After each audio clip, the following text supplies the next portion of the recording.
परमात्मा को पाने तथा उसका वास्तविक लाभ प्राप्त करने के लिए पवित्र बाइबल में प्रमाण है कि प्रभु ने मनुष्य को अपना ही स्वरूप बनाया। 6 दिन में सृष्टि रचकर 7वें दिन विश्राम किया। कुरान शरीफ में प्रमाण है कि हजरत मोहम्मद को खुदा स्वयं कह रहे हैं कि मैंने तुम्हें उस परमात्मा की महिमा बताने के लिए भेजा है। वो परमात्मा कबीर है जिसने 6 दिन में सृष्टि रची तथा 7वें दिन तख्त पर जा विराजा। उसकी खबर किसी बाखबर से पूछकर तो देखो।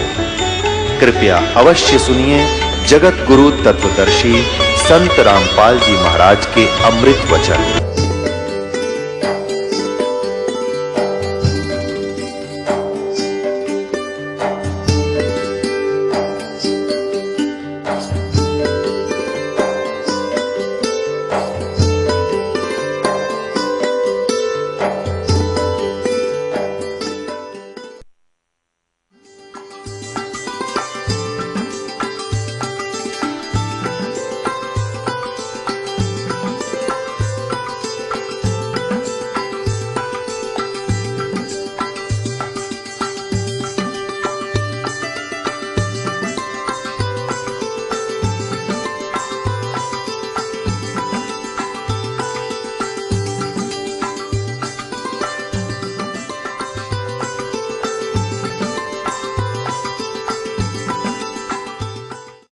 अब रावण ने गुरुजी की आज्ञा का पालन करते हुए, उनकी बात को सत्य मानते हुए इतना सैक्रिफाइस कर दिया कि अपना यहाँ से काट के, यहाँ से अपनी तलवार से ऐसे काट कर उसके चरणों में समर्पित कर दिया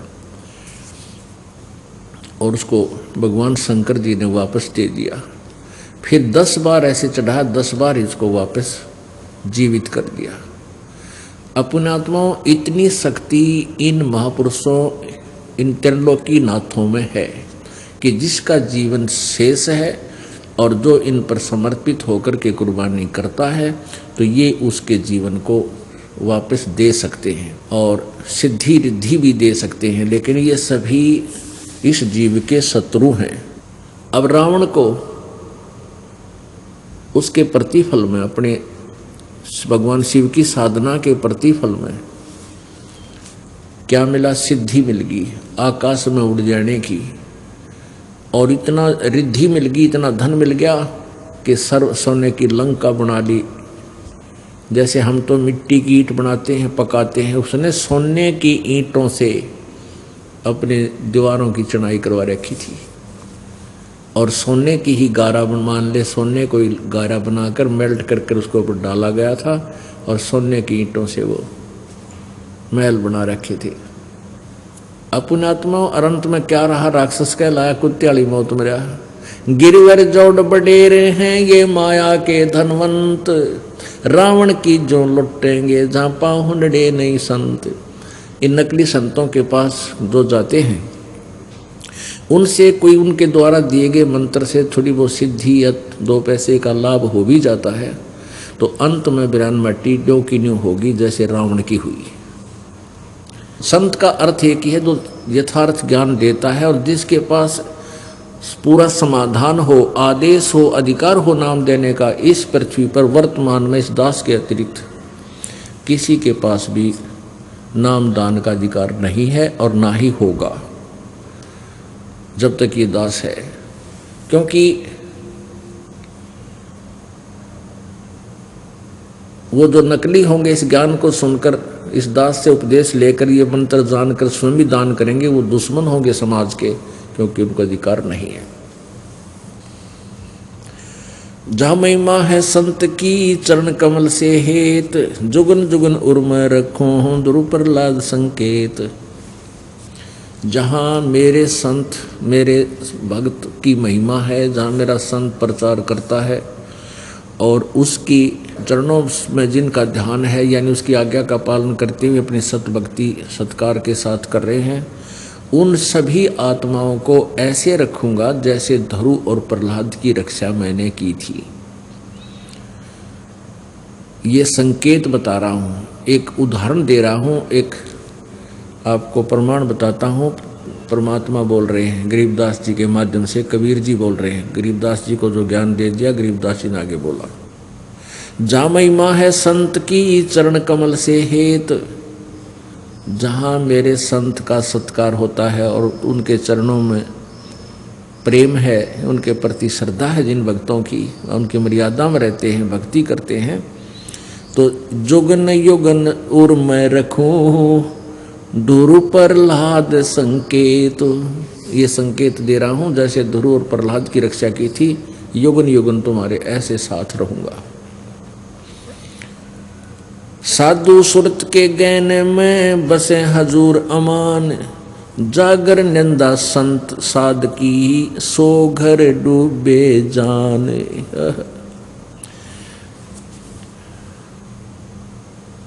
संत, जिस घर में संत की निंदा होती है, यानी ऐसे संत को कोई निंदा करता घर बैठ के, उन घरों का तो नाश समझो, उनका विनाश हो जाएगा, वो डूब जाएंगे। लख छल छिद्र मैं करूं अपने संतों काज, लख छल छिद्र मैं करूं अपने संतों काज, अरणक से पूजो मार हूं नरसिंह धर हूं साज। स्वर्ग पतालों सकल में आप कबीर है राम, नरसिंह होकर अवतरे है प्रहलाद भक्त के काम।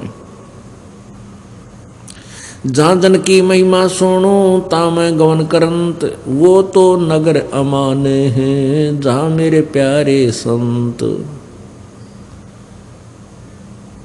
अब पुण्यात्मा, अभी तक हम ये कहा करते थे विष्णु जी ने प्रहलाद की रक्षा की, मीराबाई की रक्षा की, ध्रुव की रक्षा की। नहीं, रक्षा भी परमात्मा कबीर जी यानी परम अक्षर ब्रह्म ही कर सकते हैं, दूसरे नहीं कर पाते। परंतु भक्ति की आस्था हमारे हृदय में बनाए रखने के लिए परमात्मा कबीर जी लीला करते हैं। परमेश्वर कबीर जी का उद्देश्य था किसी प्रकार ये मानव समाज परमात्मा में आस्था बनाए हुए और इस बिचली पीढ़ी तक पहुंच जावे। सतयुग, त्रेता, द्वापर और अब कलयुग, कलयुग की यह बिचली पीढ़ी है। अब ये भक्ति मोक्ष काल है, ये मोक्ष काल है। तो यहाँ तक लाने के लिए परमात्मा ने, कोई भी भक्त किसी भी इष्ट की पूजा करता था और उसका पूर्व संस्कार था, उसके जो पूर्व संस्कार के आधार से उनकी रक्षा करने के लिए भी परमात्मा स्वयं जाते थे। और उनकी आस्था जिस इष्ट में होती है, जैसे कोई विष्णु जी का उपासक है, जैसे प्रहलाद विष्णु जी का उपासक था, नरसिंह रूप धारण करके प्रभु पूर्ण परमात्मा परम अक्षर ब्रह्म गए, वो उत्तम पुरुष गए और हिरण्यकशिपु को मार के फिर विष्णु रूप धारण किया, क्योंकि उस प्रहलाद की आस्था विष्णु जी में थी। और यदि कबीर रूप धारण कर लेते तो प्रहलाद नहीं मानता थे, उसकी कितनी लीला कर दी थी। तो इसलिए फिर विष्णु जी की महिमा होगी कि विष्णु जी ने प्रहलाद की रक्षा की। कोई बात, जैसे गीता जी अध्याय नंबर, गीता जी अध्याय नंबर 15 के श्लोक नंबर 16 और 17 में 3 परमात्मा बताए हैं। और गीता जी अध्याय नंबर 15 के 1 से लेकर 4 में क्या प्रमाण दिया है कि ऊपर को जड़ वाला, नीचे को तीनों गुण रूपी शाखा वाला, उल्टा लटका हुआ संसार रूपी वृक्ष है। और जो संत इस वृक्ष के सभी पार्ट्स को, सभी विभागों को भिन्न भिन्न बताता है, स वेदवित, वो वेद के तात्पर्य को जानने वाला है, वह तत्वदर्शी संत है। जिस तत्वदर्शी संत के विषय में चौथे अध्याय के 34वें श्लोक में पवित्र गीता जी में कहा है, उस तत्वदर्शी संत की पहचान बताई है कि जो सभी parts of the body of tree, इस वृक्ष के सभी पार्ट्स के बता देगा, अलग अलग बतावेगा, वह वेदवित है, वो वेद के तात्पर्य को जानने वाला है, वो तत्वदर्शी संत है। फिर इसमें बताया कि तत्वदर्शी संत क्या बताता है कि अक्षर पुरुष एक पेड़ है, निरंजन वा की डार, तीनों देवा शाखा है, ये पात रूप संसार। अब देखिएगा यहाँ एक इसके साथ इसका लिंक है, उल्टे लटके हुए संसार रूपी वृक्ष का। ये देखिएगा, ये उल्टा लटका हुआ संसार रूपी वृक्ष है, गीता जी अध्याय नंबर 15 के श्लोक नंबर 1 से 4 और श्लोक नंबर 16 से 17 का आशय ये अलग अलग बताया कि 1 से 4 में यही बताया कि ऊर्ध्व मूलम अधः शाखम अश्वत्थ प्राहु, तो ये और 16 में वो 3 अलग अलग भगवान बताए। 16-17 में परमात्मा ने खुद बताया अक्षर पुरुष एक पेड़ है, निरंजन यानी ब्रह्म उसकी डार, ये डार ब्रह्म है। ये अक्षर पे वृक्ष जो जमीन से बाहर दिखाई देता है उसको पेड़ बोलते हैं। ये अक्षर पुरुष एक पेड़ है ये, और निरंजन वा की डार ये ब्रह्म, ये अक्षर पुरुष, ये ब्रह्म क्षर पुरुष, और तीनों देवा शाखा हैं, रजगुण ब्रह्मा, सतगुण विष्णु, तमगुण शिव जी, तीनों देवा शाखा हैं। ये पात रूप संसार, और ये गुप्त रूप जो है, गुप्त है, ये परम अक्षर ब्रह्म है जो जड़ कहलाता है, ये परम अक्षर ब्रह्म है।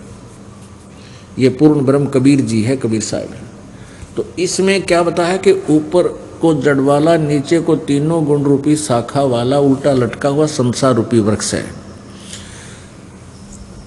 और जो इसके सभी विभागों को बताता है वो तत्वदर्शी संत है।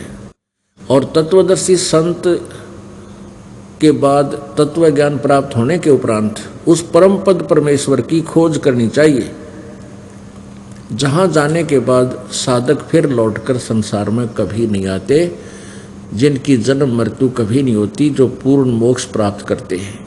और जिस परमेश्वर से पूरे संसार रूपी वृक्ष की प्रवृत्ति विस्तार को प्राप्त हुई है, अर्थात जिसने सभी ब्रह्मांडों की रचना की है, जो कुल का सृजनहार है, वो परमात्मा, उसकी साधना करनी चाहिए और की नहीं करनी चाहिए। गीता ज्ञानदाता कहता मैं भी उसी की शरण में हूं, एक उसी परमात्मा की पूजा करो। गीता जी अध्याय नंबर 15 के श्लोक 16 में कहा कि 2 परमात्मा हैं, 2 भगवान विशेष रूप से विख्यात हैं। इस ब्रह्मांड में 2 भगवान हैं, इस काल के इस मिट्टी वाले लोक में। ये देखिएगा श्रीमद् भगवद गीता जी,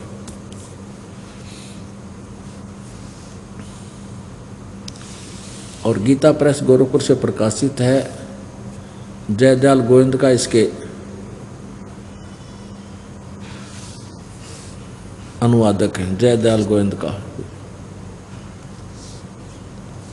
और यहाँ देखो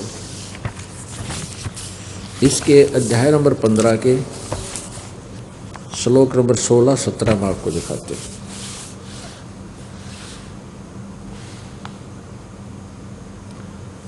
ये श्लोक नंबर 16, इसमें कहा कि दिवौ इमौ पुरुषौ लोके क्षरय च अक्षरय एव च क्षरय सर्वाणि भूतानि कुटस्थ अक्षरय उच्यते। इसका सीधा सा अर्थ है इमौ लोके, इस मिट्टी पृथ्वी वाले लोक में, यानी सरपुरुष और अक्षर पुरुष के लोक में, ब्रह्म और परब्रह्म के लोक में, दिवौ यानी 2, इमौ माने इस, लोके माने लोक में, दिवौ माने 2, पुरुषों माने पुरुष, 2 भगवान हैं, एक क्षर पुरुष एक अक्षर पुरुष। क्षर पुरुष ये ब्रह्म है, अक्षर पुरुष ये परब्रह्म है। एवं च, और इसी प्रकार इन दोनों के लोकों में, मिट्टी वाले लोक कहलाते हैं, नाशवान लोक हैं। सर्वाणी भूतानी, ये सभी स्थूल शरीर युक्त जितने प्राणी हैं वो सब नाशवान है। क्षर माने नाशवान, और कटुस्थ माने आत्मा, जीवात्मा, अक्षर माने अविनाशी, उच्चते माने कही गई है जिसका मरण ना हो। यह देखिए इन्हीं का अनुवाद। इस संसार में नाशवान और अविनाशी भी ये 2 प्रकार के पुरुष माने प्रभु हैं। ये 2 प्रकार के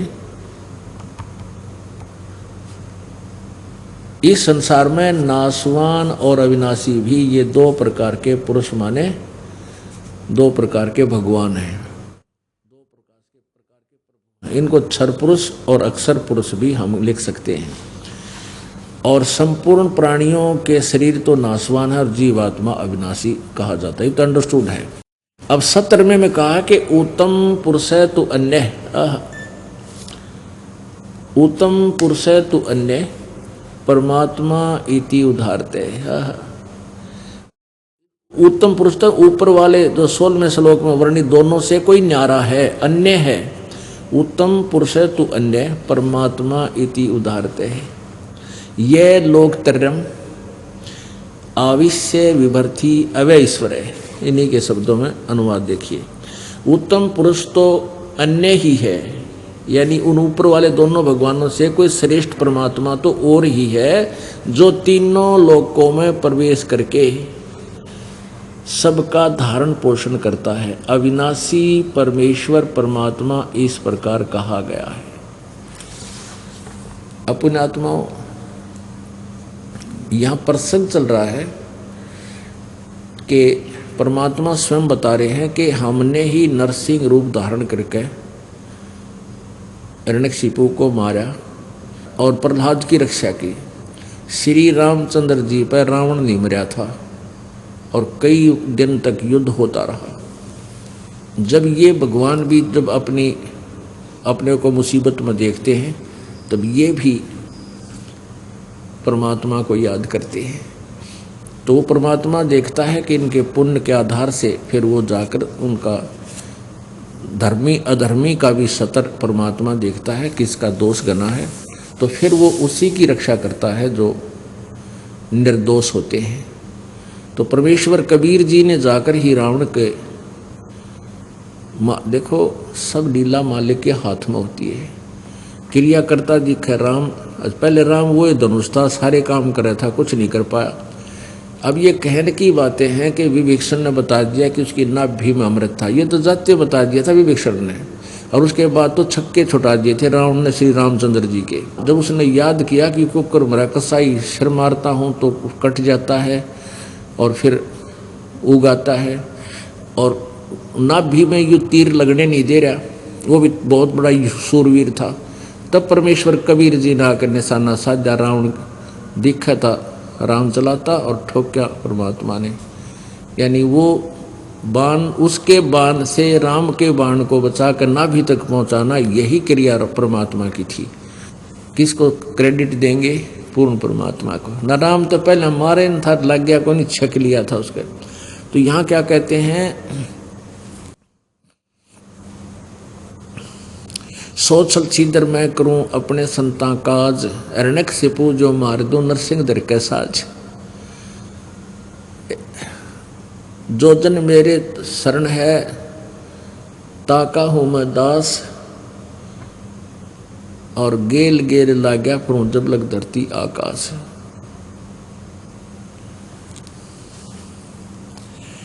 अब यहाँ ये दास ये समझाना चाहता था कि ये जो परमात्मा परम अक्षर ब्रह्म ही सारे काम करता, तीनों लोक में प्रवेश करके, जैसे मूल से आहार पूरे वृक्ष को प्राप्त होती है, ऐसे ही पूर्ण परमात्मा ही सभी प्राणियों के सब कार्यों को वही संपूर्ण करता है, और कोई सक्षम है ही नहीं। इति सिद्धम। जहाँ जन की महिमा सोनो ताम, स्वर्ग पतालों सकल में आप कबीर है राम। नरसिंह होकर अवतरे प्रहलाद भगत के काम। जहाँ जन की महिमा सोनो ताम गवन करंत, वो तो नगर अमान हैं जहाँ मेरे प्यारे संत। आपने ऋग्वेद मंडल नंबर 9 और सूक्त नंबर 86, मंत्र नंबर 26-27, ऋग्वेद मंडल नंबर 9 सूक्त नंबर 82, मंत्र 1, 2, 3, इनमें आपने सुना, देखा, पढ़ा। कल रात को कल दिन में आपको दिखाया था कि वो परमात्मा जहाँ भी धार्मिक अनुष्ठान यथार्थ भक्ति मार्ग जहाँ प्रचार किया जाता है, कहते वो चलकर वहाँ शीघ्र बिजली जैसी गति से उस स्थान पर परमात्मा पहुँच जाते हैं और वहाँ पर विद्यमान रहते हैं। लेकिन हम नहीं देख सकते उस परमात्मा को, वो साकार होते हुए भी हमारी आँखों से ओझल होता है, क्योंकि उसको देखने के लिए हमें दिव्य दृष्टि की आवश्यकता होती है।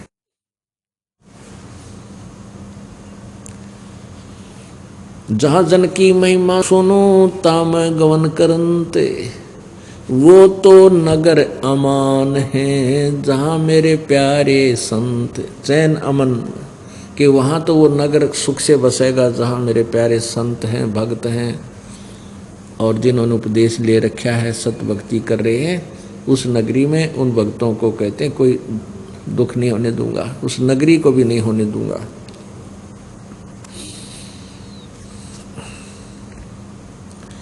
साध साध सब कोई कहे है, साध समुद्रों तीर, अवगत की गत को लखे है, गए कबीर सुधा शरीर।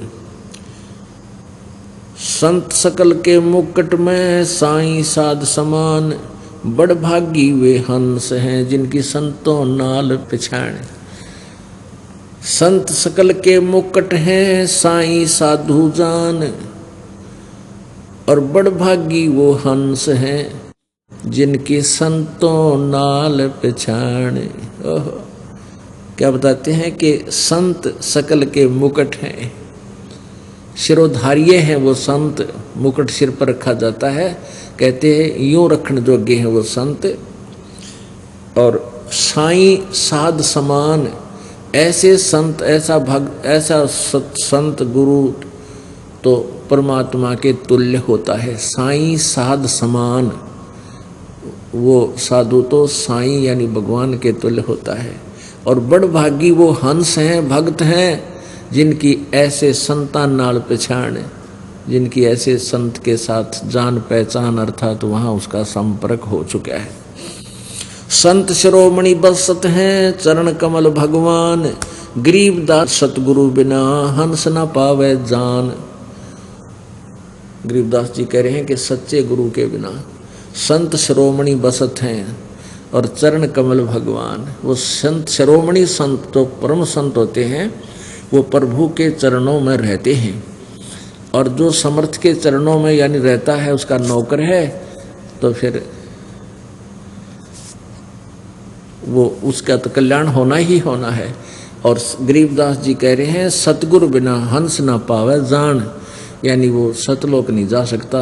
अब जैसे कोई अनाड़ी है, यहाँ छोटी मोटी गलती कर देते हैं, दास उनको धमका देता है भैया, क्योंकि दास एक टीचर है और टीचर का कर्तव्य बनता है, चाहे वो राष्ट्रपति का बालक हो, वो वहाँ विद्यार्थी है और उसको वो गलती करता है, टीचर उसको ये सोचकर छोड़ देता है कि तो बड़ा महत्वपूर्ण व्यक्ति का पुत्र है, तो वो उसका शत्रु है। उसको आम बच्चे की तरह ट्रीट करना उसका परम कर्तव्य बनता है टीचर का, नहीं तो उसका भविष्य पर बिगड़ जाता है। तो ऐसे ये दास इस उद्देश्य से आप जी को, आप मेरे बच्चे हो, मेरे विद्यार्थी हो, चाहे कोई 60 साल का है, चाहे कोई 10 वर्ष का है, कोई 5 वर्ष का है, चाहे 20 वर्ष का है, चाहे, तो आप सभी विद्यार्थी हैं। और आपकी यहाँ आयु उसी दिन से प्रारंभ होती है जिस दिन से आपने नाम लिया है। एक लड़की भक्तों की लड़की थी और वो अभक्तों में ब्याही गई। कुछ दिनों के बाद उनके गुरुजी उस लड़की के वहाँ चले गए, पता कर लिया मैं उधर जा रहा हूँ, लड़की कहाँ ब्याही है, तो वहाँ चले गए। लड़की से पूछा, उसकी सास घर पर थी, ससुर नहीं था। उस लड़की से पूछा कि संत ने कि तेरा ससुरा जीव है कि मर गया? अग जी वो तो मरा हुआ है। तेरी सास कितने दिन की है? कि वह तो जी अभी 6 महीने की है। वह सास सुने बैठी बैठी, अग देख किसी ने कमी झूठ बोलन लाग रही अपने गुरुजी के सामने। तो जब तक वो चला गया तो सास ने क्या किया, अपने पति को यानी उस लड़की के ससुर को भर दिए कान उसके कि यह बहू के आगे हमारा तो हमारी बेइज्जती करवा है, इनकी कोई जान पहचान का आ रहा था। उस तेनो बोली, उसने पूछा तेरा ससुरा जीव है या मर गया? अगया बोले वो तो मरा हुआ है, मर रहा है यानी मर चुका है। वो जीता को ना, जीवित को ना। और सासू जीवित है पर 6 महीने की है। मन ने देख 60 साल की औरत ने तो या 6 महीने की बतावा है, इसके उल्टी खोपड़ी इसकी। तो घर में कड़ा शुरू होगी, 1919-21 के। वो संत फिर आ गया, कुछ दिन के बाद वापस आता हुआ रुक गया वहाँ घर पे। तो उसके ससुर ने पूछा कि महाराज जी, यह लड़की आपको क्या बता रही थी कि मेरे के बारे में तो कह रही थी मैं मर गया, मैं देख जीव हूँ, और मेरी पत्नी को यानी अपनी सास को बता रही थी या 6 महीने की। यह झूठी बहुत है, और कहीं आप घर जा करके कुछ 19-21 कह दो, हमारी लड़ाई ना हो जाए आपस में रिश्तेदारियों की। अब नरी झूठ बोला सारा दिन, देख आपके सामने झूठ बोला, मैं जीऊँ रिया 60 साल की, इसको तो 6 महीने की बताओ है, और मुझे बताओ मरा हुआ।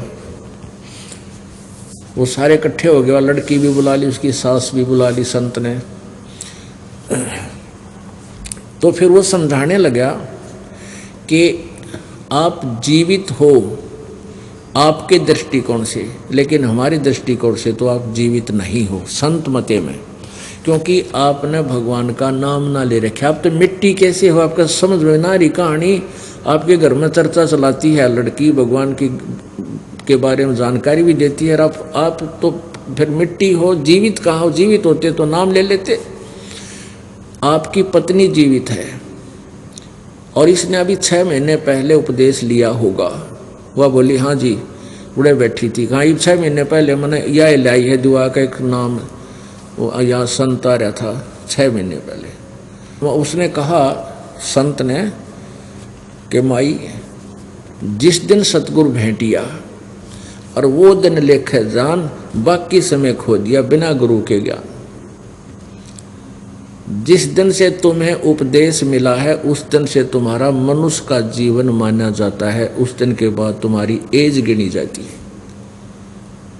तो इन्होंने बोला अच्छा यह बात ठीक, यह बात है।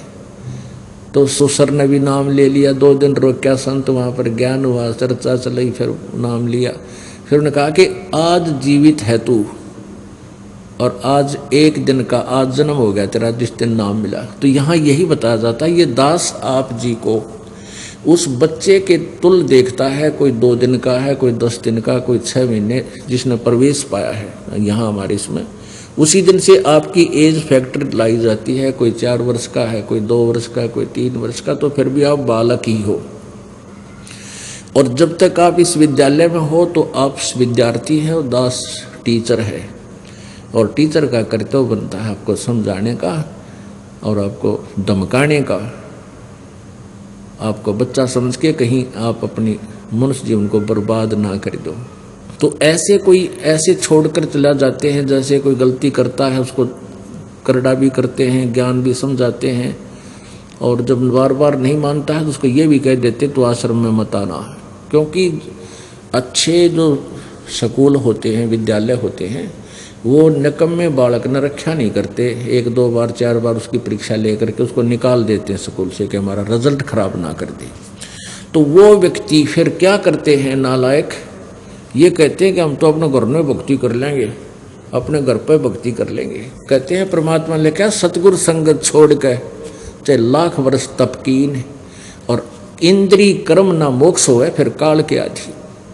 सतगुरु की शरण छोड़कर, सतगुरु संगत छोड़कर चाहे लाख वर्ष तक वो साधना करते रहिए, वही बताई हुई, आप पार नहीं हो सकते। इंद्री कर्म ना मोक्ष होए, वो पाप नष्ट नहीं होंगे, ना आपके विकार जा सकते, और ना ही परमात्मा प्राप्ति हो सकती, फिर काल के अधीन। तो यहाँ वही बता रहे परमात्मा के संत शिरोमणि बसत है चरण कमल भगवान, गरीबदास सतगुरु बिना हंस न पावे जाने। अब यहाँ से जो कट गया तो परमात्मा से कट गया, ठीक है। जब तक उसने 2 वर्ष 4 वर्ष 5 वर्ष जिस भी साधना कमाई दान किया वो उसके पास है, और वो कमाई काल इसको पूरी देगा, क्योंकि उसके पुण्य है। हो सकता है इस जन्म में भी वो सुखी रह जाए और स्वर्ग में भी चले जाएं, क्योंकि यह कमाई ऐसी ज़बरदस्त है, कुछ ही दिनों में बहुत ढेर लग जाता है। लेकिन वो यूज क्या हुआ, फिर 84 लाख योनियों में आ गई। हमारा उद्देश्य यहाँ सदा के लिए पीछा छुटवाओ और ऐसे लोक में चले जाओ, फिर मृत्यु ना हो, बुढ़ापा ना हो, कोई रोग ना हो हमारे शरीर में, किसी प्रकार का कोई अंग भंग, अंधे गूंगे लंगड़े हम ना होए। तो वहाँ भी आपका ऐसी ही सृष्टि होगी, ऐसा ही परिवार होगा, और वहाँ जो सुख आपको होगा तो यहाँ के परिवार में आपको 700 जन्म लाख जन्म नहीं हो सकता। और वहाँ आपका कभी मरण नहीं होगा, सदा बाहर वृक्ष एक जैसी मौसम रहता है, और वहाँ बड़ी अमृत की वर्षा होती है, फौहार चलती है। तो ऐसे उस लोक में हमने जाना है। और जब तक वहाँ नहीं गए तो कहते हैं चार मुक्ति जहाँ चंपी करती माया होरी दासी, दास गरीब भय बुध प्रसव मिले राम अविनाशी। उस सतलोक के अंदर वो चार मुक्तियों का सुख, जो यहाँ की नकली चार मुक्तियाँ हैं, ये तो नकली है उसकी तुलना में, ऊपर वाले सुखों की तुलना में। और ये चारों मुक्ति प्राप्त प्राणी भी फिर जन्म मृत्यु में आता है, उसके पास वो सुख नहीं रहता जो उसने मेहनत करके प्राप्त भी कर लिया स्वर्ग में। एक दिन वो अक्षीण होगा, और सतलोक में कभी अक्षीण नहीं होता। वो अमर लोक है, अमर पुण्य है वहाँ आपके सदा के लिए। अब संत साधु भक्त किसे होया करें? निर्मल अंग निराश मन दूरी से दीखंत, साक्षी भूत पिछाणे ले परख नवेला कंत। कुंदन जे हे ताव जे मुझे नहीं मुचकाई, सो तो साक्षी भूत है अनगिन ताव सहाई। निर्मल अंग और निराश मन। पुण्यात्माओं, आप कहीं जाते हो, किसी के पास जाते हो, तो ऊपर तो मीठे बोलेंगे और बिल्कुल चंट मंट पावेंगे, नो खूब बढ़िया ड्रेस पहने, अंदर में कपट होगा, हृदय से सच्ची बात आपसे नहीं करेंगे। और इसके विपरीत जो भक्त संत होते हैं, अंदर से तो मन तो निर्मल होता है, ऊपर तो वह बोले बाले से नजर आते हैं। कहते हैं अकल अलूने दीखते, ये सर्व अकल के मूल, हरदम रटे हरि नाम को वो झूलने अनहद झूल। अब जैसे आप जी सत्संग में आते हो, आप जी सत्संग में आते हो, बहन बेटी भाई बुजुर्ग सभी, और यहाँ आपको एक संत भक्त बनाया जाता है। जितनी भी बहन बेटियाँ आती हैं, कोई सबको प्रार्थना की जाती है कि किसी प्रकार का भी बाह्य आडंबर आपने नहीं करना है, ना कोई टिक्की बिंदी लानी है, ना कोई लिपस्टिक लगानी है, ना कोई हार श्रृंगार की लगानी है, और न ही ये नाखून पालिश वगैरह यानी कोई ऐसे भड़कीले वस्त्र भी आप जी ने नहीं पहनने चाहिए। एक बहन कह रही थी, जब मैं नौकरी करती हूँ ऑफिस में, और मैंने अब ये लिपस्टिक लगानी छोड़ दी, मेहंदी लगानी भी छोड़ दी, नेल पॉलिश भी छोड़ दी, तो मेरे वहाँ ऑफिस के वर्कर, कर्मचारी, अधिकारी और साथ में जो और भी बहनें नौकरी करती हैं, वो कहने लगी कि तुम्हारे कुछ हो गया क्या, तुम्हारे घर में कोई दुर्घटना घट गई क्या? कहने का भाव ये था कि थारा कोई मर गया के? क्यों मर क्यों गया? कि तूने लिपस्टिक लानी छोड़ दी, और ये मेहंदी भी ना लाती, नाखून पालिश भी ना लाती। तो उसने कहा कि हमने तो नाम ले लिया और गुरुजी का उपदेश ले लिया, हमारे लिए ये प्रतिबंध है, हम नहीं ला सकते है। यो भी बड़े प्रतिबंध हो, यानी 100 बात। मुझे तो वो मूर्ख समझते हैं कि यो तो नालायक, ये तुम तो कति मूर्ख। और परमात्मा कहते हैं अकल अलूने दीखते। फिर आपको कुछ ऐसे भक्त हैं, जैसे आप सत्संग में आ जाते हो, बीच में भी आते हो, सत्संग 15-10वें दिन सत्संग प्रारंभ हो जाता है, 11वें दिन कुछ बीच में भी आते हैं भक्त जन, जिन पर नहीं रुका जाता, जिनकी मिट गई, वो नहीं रुक सकते। तो वो उनको क्या कहते हैं, अड़ोसी पड़ोसी आसपास के या संबंधी रिश्तेदार नाती, कहते हैं इनकी तो अकल मारी गई, तीसरे दिन भाग लें सत्संग में। इनका तो जो है ना बिरानी के जंतर मंत्र कर रखा है, इन पर डटा नहीं जाता है, और ये तो नाश करेंगे अपना। तीसरे दिन भाड़ा लावें, किराया लगाते हैं, घर का काम त्याग कर जाते हैं। तो परमात्मा कहते हैं ये अकल अलूने दीखते, ये सर्व अकल के मूल, हरदम रटे हरि नाम को ये झूले अनहद झूल। ये तुमने अकल अलूने, अलूने माने निकम्मे मूर्ख बिना अकल के, अकल माने बुद्धि, अलूने माने घटिया, यानी घटिया बुद्धि के, बिल्कुल व्यर्थ बुद्धि के दिखाई देते हैं, मूर्ख दिखे। अकल उलूने माने मूर्ख, तुमने तो ये अकल अलूने दिखे हैं, ये सर्व अकल के मूल हैं, इनके पास सब ज्ञानों की जड़ है, और ये हरदम रटे हरि नाम को, ये झूलें अनहद झूल। ये तो वो सुख अनुभव कर रहे हैं जो तुम्हें अकल वालों को कदे नहीं हो सकता। तुम अपने आप में चतुर समझते हो। तो यहाँ उसी के विषय में बताया है कि निर्मल अंग और निराश मन। अब जैसे पुण्यात्माओं नाचना गाना, ये लिपस्टिक आदि लगाना, वो आप सिद्ध कर रहे हैं कि आज तू लिपस्टिक नहीं लगा का ये कोई मर गया क्या? यानी कोई मृत्यु हो जाती है तो फिर ये ना लिपस्टिक लगाते, ना मेहंदी लाते, ना कोई त्योहार मनाते, ना नाखून पालिश लगाते। तो कहने का भाव ये है कि तुमने पक्का मान रखा था कोई मरे को नहीं, इसलिए तुम ये सारे फंड कर रही हो बहन बेटियां। तो हमें पहले ही पता है कि कभी भी बिजली गिर सकती है, फिर क्यों हम पहले ना लाते, जरूरत है कोई नहीं। यहाँ पर भगवान ने वैसे शरीर बतेरा अच्छा दे रखा है, इसका सुंदरता इसकी है, जो भक्ति करे तो सुंदर है, ना तो काटने का कोई ना। राम रटत कोढ़ी भला चूचू पड़े दो चाम, और सुंदर दे किस काम की जा मुख ना ही नाम। परमात्मा ने हमें सब ज्ञान दे दिया, इसलिए हमें यहाँ खुशी नजर क्या है कि नहीं आती। ईब इंसान दांतरे काट रहा है, नाचा है, कूद है, ब्याह हो गया, लड़के की शादी है, और कुछ देर पीछे संदेशा आ गया कि बारात एक्सीडेंट होगी और दूल्हा मर गया। कई बार देखते हैं समाचार पत्रों में, पहले दिन डांस की फिल्म आ रहे हैं उनके, अगले दिन वहाँ रोआ राट माच रहा है, वो लड़का मर गया।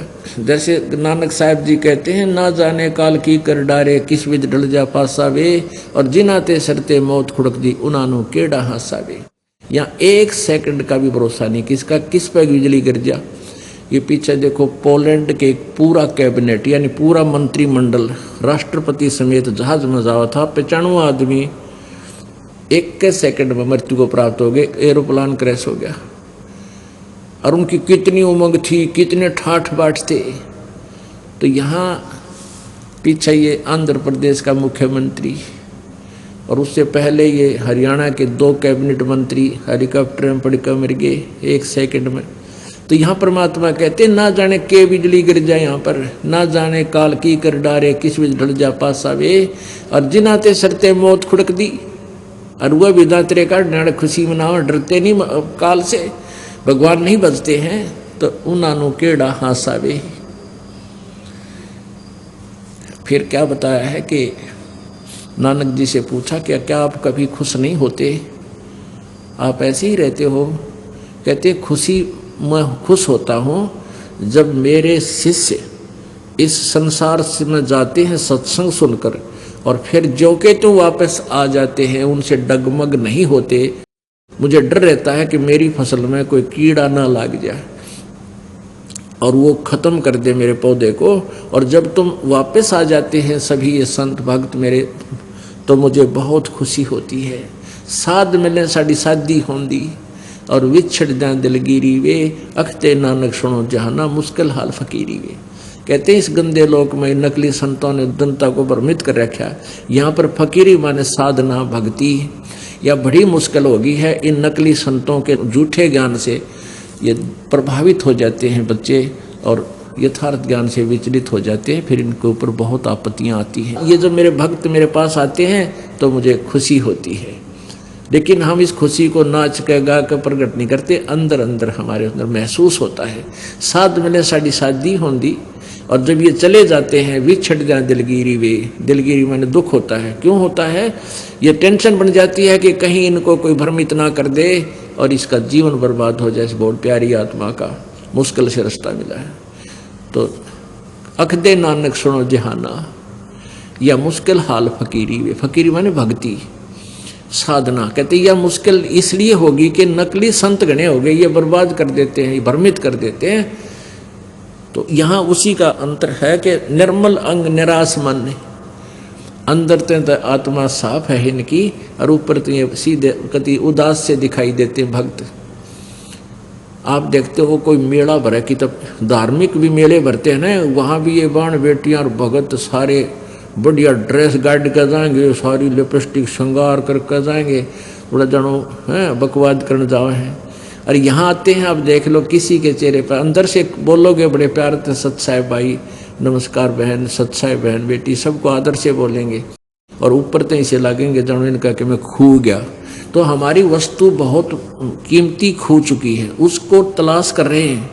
वो कौन सी की वस्तु है? वो परमेश्वर कबीर जी है, जिससे हम बिछुड़ गए हैं, और उसके पाने के लिए हम प्रयत्न कर रहे हैं। वो वस्तु जब तक नहीं मिलेगी इतना हम सुखी हो नहीं सकते, हम खुश हो नहीं सकते। बोलो सतगुरुदेव सत साहिब। बंदी छोड़ भगवान कबीर साहब की असीम कृपा से ये चंद पुण्यात्मा सत्संग के लिए यहाँ पहुँच पाई।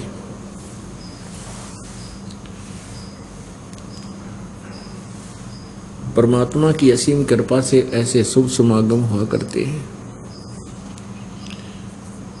और जो अति पुण्यात्माएं हैं वे ही सत्संग में पहुंच पाती हैं।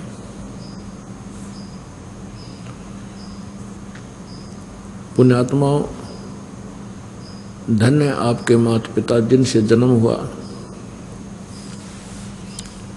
ना जाने कौन से जन्म जन्मांतर के पुण्य आपके एकत्रित है,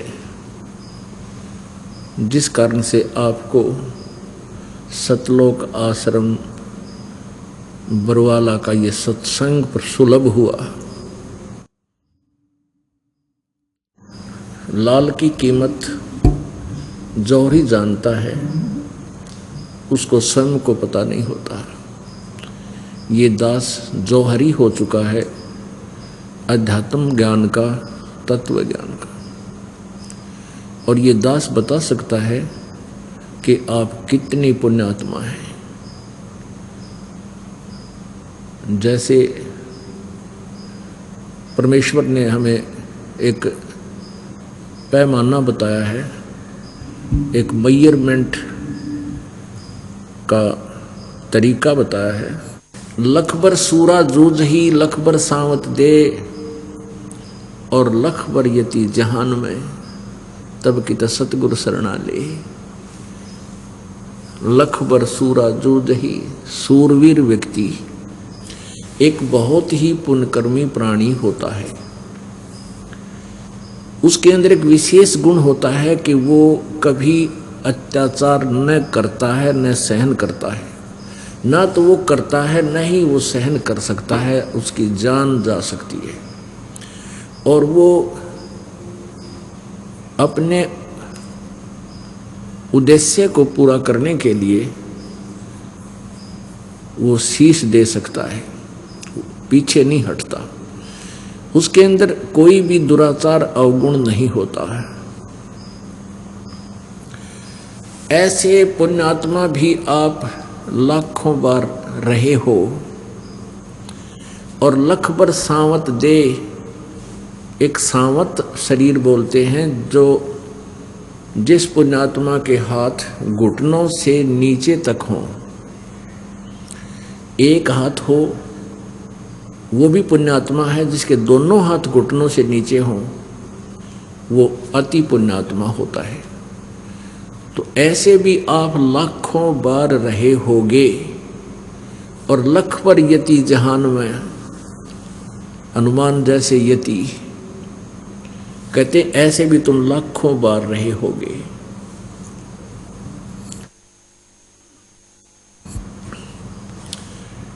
तब कहीं सतगुरु शरणा ले, तब परमात्मा आपको अपनी शरण में लेता है।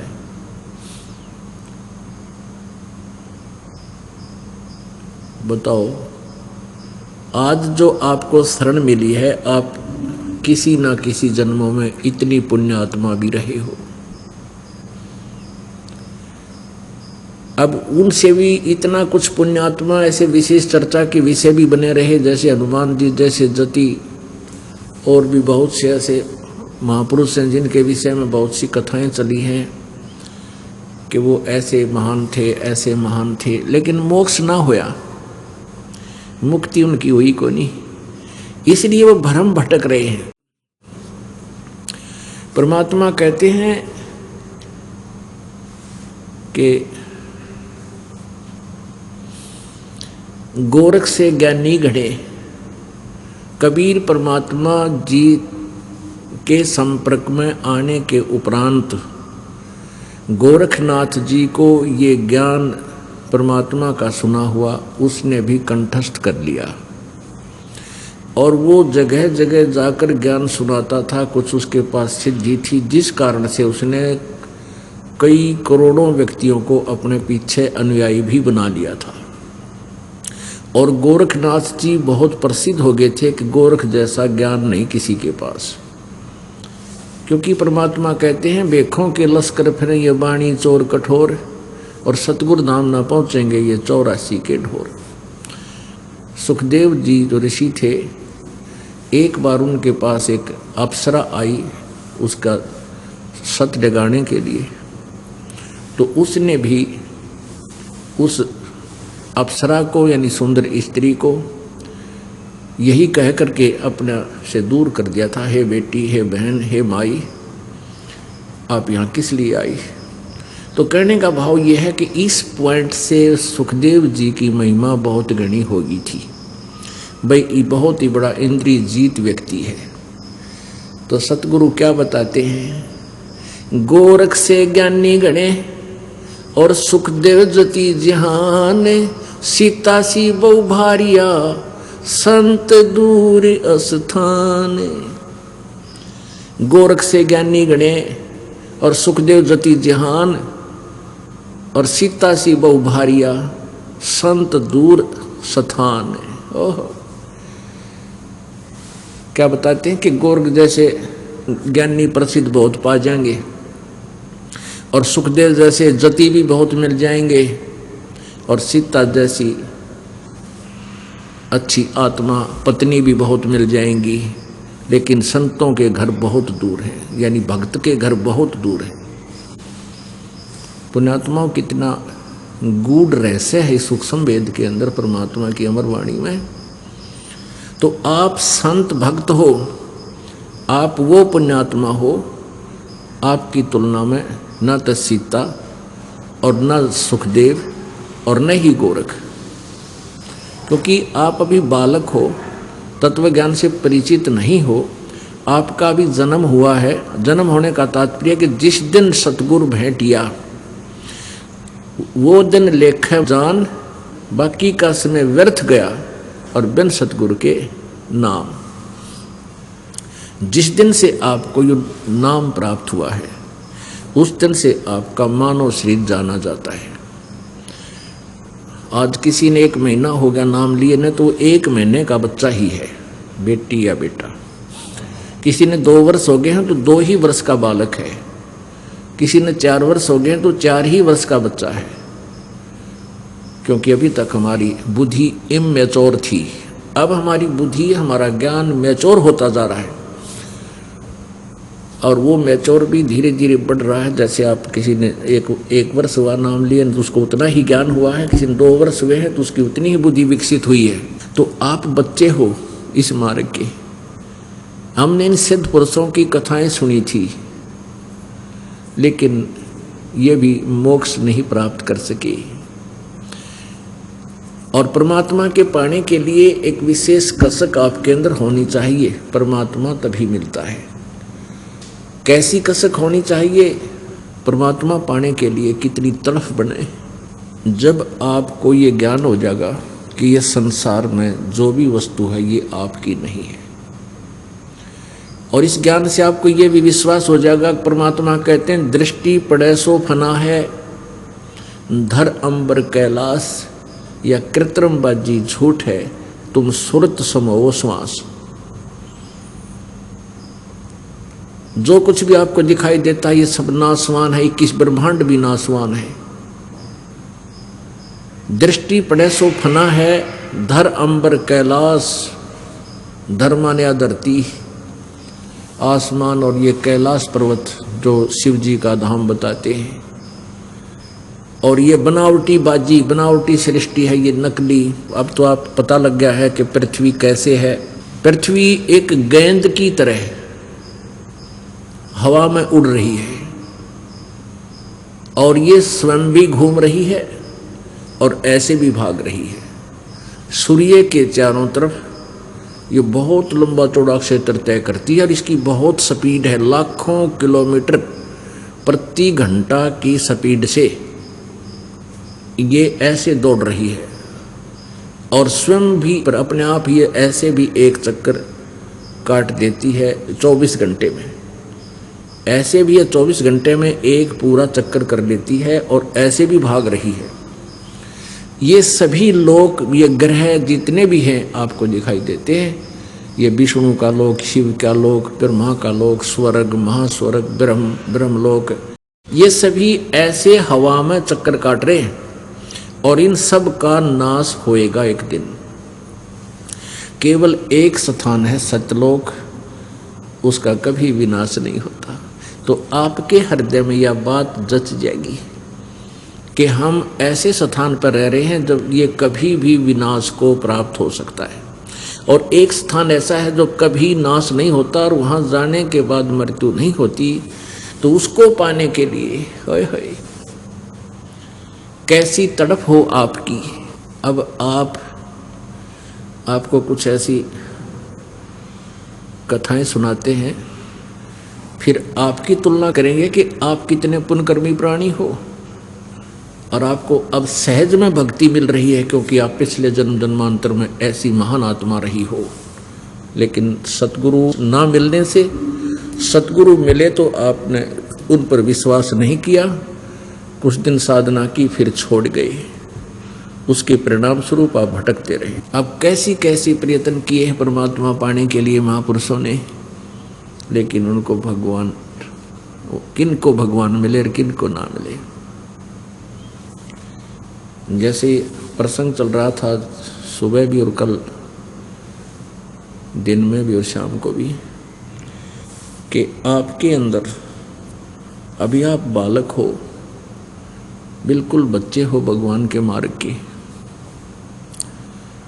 और आप दास से ज्ञान भी सुनते हो क्योंकि आप हमारे बच्चे हो गए, आपका यहाँ जन्म हो गया। क्योंकि दो प्रकार की सृष्टि बताई जाती है, संत बताते हैं, सतगुरु कबीर जी बताते हैं। एक तो बिंद से यानी माता पिता के संयोग से पुत्र पुत्री होती है, एक तो वो सृष्टि, और दूसरे शब्द के पुत्र पुत्री होते हैं, शब्द वचन। तो आप जी जिस गुरु जी से उपदेश लेते हो, वचन के आप उनके पुत्र और पुत्री हो जाते हो। तो आप इस दास के बच्चे हो, आप इतने बालक हो कि ये सत्संग सुनते भी हो और आपको कोई नकारा भी नहीं है कि गुरुजी जो कह रहे हैं संत जी गलत नहीं बोल सकते, सही कह रहे हैं। और आपके अंदर जो दास कहना चाहता है, जो समझाना चाहता है, उसको कैच करने की बुद्धि इतनी मैच्योर नहीं हुई है, और उसको मैच्योर बनाने के लिए, उसका उत्थान करने के लिए ये रह रहकर आपको ज्ञान सुनाया जाता है। जैसे बालक छोटा सा होता है और वो जैसे पेन रखा हो कहीं पर, उसको उठाकर कहेगा पिताजी ये क्या है, पिताजी कहेगा पेन है। क्या पेन है, पेन है, पेन है बेटा या बेटी। तो वो क्या करता है कि उस पेन को रख जाता है, और ये भी नहीं उसके मन में आती पिताजी गलत कह रहे हैं, और न ही वो ये स्वीकार कर पाता है ये पेन है, ए करता हुआ और खेल में लग जाता है। तो ये दास जो आपको घुमा फिराकर जहाँ ले जाना चाहता है, आप सुनते भी हो और आपके अंदर अभी ए नहीं मिटी है, वो ए न्यों की लो है।